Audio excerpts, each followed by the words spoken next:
Pour André et Alain, le week-end qui vient de s'écouler n'a pas été vraiment de tout repos. Bien que le travail au cœur du Marais, au bord du canal de Luçon, ne soit pas synonyme de corvée. En effet, les deux hommes, rejoints par Olivier Rigoire, le président de l'office de tourisme du pays de Luçon et de la mer, préparent la 6e randonnée cyclotouriste organisée dans le cadre des Journées européennes du patrimoine qui se dérouleront ce samedi 15 et dimanche 16 septembre. Cette année, le thème de la randonnée du patrimoine sera le port, la coupe et le canal de Luçon, avec un itinéraire original puisque les cyclotouristes traverseront en barque le canal de Luçon au niveau de la Grande Loge sur la commune de Champagné-les-Marais. D'où les travaux en cours qui ont pour objet de sécuriser l'embarquement des randonneurs et de leurs bicyclettes.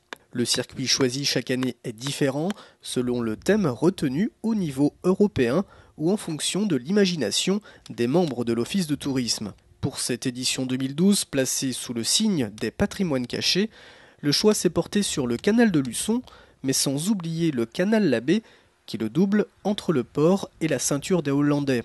Les amateurs de vélo, de nature et surtout d'histoire prendront le départ dès 9h pour cette randonnée programmée le dimanche 16 septembre depuis la borne historique de la place du port. On se rendra tout de suite à la coupe en longeant Eurial et le canal Labbé. On ira voir donc la rencontre de la ceinture des Hollandais et du canal de Luçon. Ensuite, on reviendra en ville. Pourquoi ? Pour pouvoir aller à la Grande Loge, qui est sur la rive gauche du canal de Luçon, sur le territoire de la commune de Champagné-les-Marais, par la route de Champagné.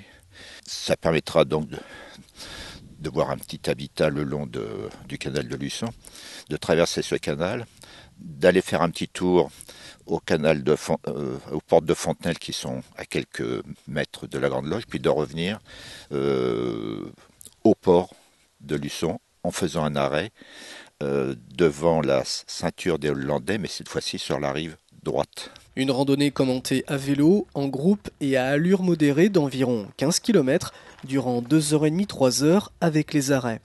L'originalité passe par la traversée du canal de Luçon, une première qui a nécessité des aménagements sur les berges, comme par exemple la réalisation de marches en bois. Pour permettre cette traversée de canal par bateau, et le minimum était donc d'aménager des accès sécurisés pour que cette promenade soit ouverte à tout le monde, aussi bien aux enfants qu'aux grands-parents et même très grands-parents.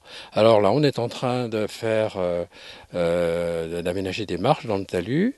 Après, on va aménager la barque en lui mettant un système de tirage et par l'avant et par l'arrière, comme dans le bon vieux temps sur les canaux locaux. Et puis de l'autre côté, eh bien, on fera un aménagement à peu près identique qui permettra de remonter sur le chemin de halage. On va installer des cordes de façon de simplifier la traversée. Parce que bon, je sais bien faire de la pigouille, mais enfin bon, comme ça à le faire souvent, puis j'ai plus 20 ans. Une traversée qui se fera au niveau de la Grande Loge sur la commune de Champagné-les-Marais, autrefois une ferme et qui appartient à la famille d'Alain Labbé depuis près d'un siècle. Son propriétaire et membre de l'office de tourisme du pays de Luçon et de la mer a aussitôt accepté l'idée d'en permettre l'accès. Il faut bien être à la portée des gens et puis faire visiter le marais. Hein. Surtout dans le marais, bon, ils peuvent voir, il y a des marteaux-pêcheurs, j'ai vu tout à l'heure, qui s'envolaient. Bon, ils peuvent voir des couleuvres, ils peuvent voir des ragondins, ils peuvent voir des rats musqués. Et puis différents oiseaux, hein, des aigrettes, des hérons, des cigognes. Les inscriptions sont gratuites et se font dès maintenant à l'office de tourisme du pays de Luçon et de la mer.